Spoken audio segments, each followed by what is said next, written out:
A comment, I guess, in regards to one of your statements.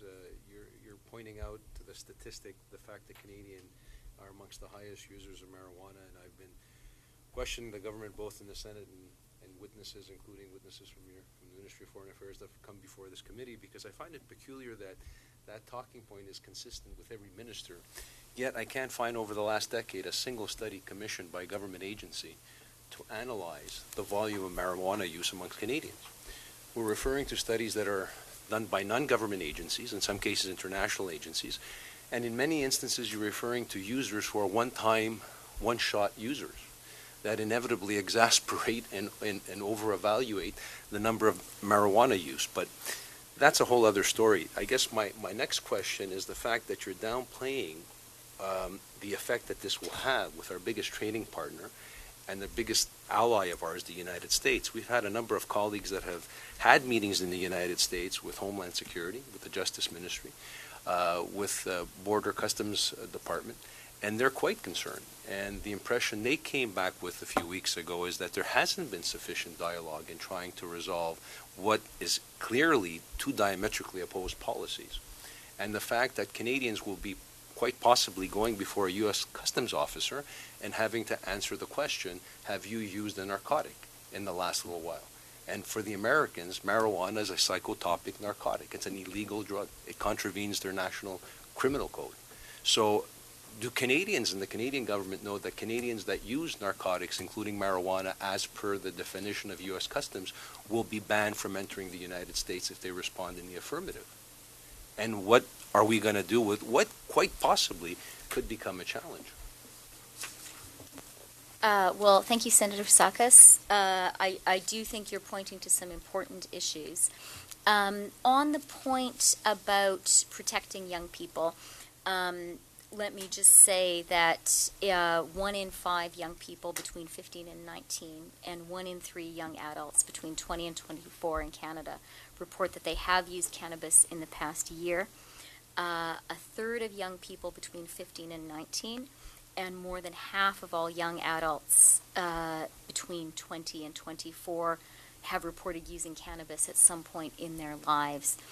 To the point which I think is also part of your question about whether we as a government are convinced that this legislation will actually make our young people safer, let me simply say that I personally am very much convinced of that.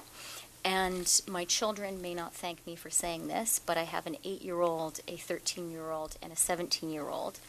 And I do not think that any of them should be using cannabis.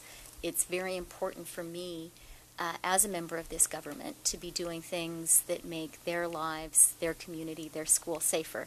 And that is something that I take seriously and I've thought about a lot. We may end up differing on that point of view, but I do want to say that I think it's an important question to ask, and I personally feel convinced. When it comes to the U.S., and in particular you've mentioned the border issues, let me say a few things. It is clear that with this legislation, Canada would be in a different position from the U.S. at the federal level. It may be worth noting, as I'm sure the committee is aware, that 9 states representing more than 20% of the U.S. population have legalized recreational cannabis, and this includes 4 of the 11 border states. Now, I want to be clear, this is at the state level, not at the federal level, but this is also an American reality, including among border states. Having said all of that, I think all of us as Canadians need to be clear. There are areas where Canada chooses one path and the United States chooses another. When this legislation comes into law, will be one such area where we choose a different path. And it is important for Canadians to appreciate that while we have an absolute, essential, and sovereign right to choose our own path and our own laws. And I know that all of us, however we would like those laws to be, I think all of us are very united in the belief in our sovereign right as a country to choose those laws. It's important to also recognize that every country has the right to control its border policy.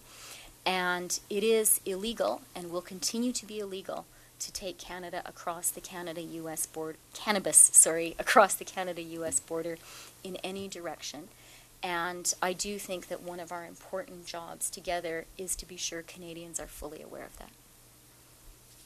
Right.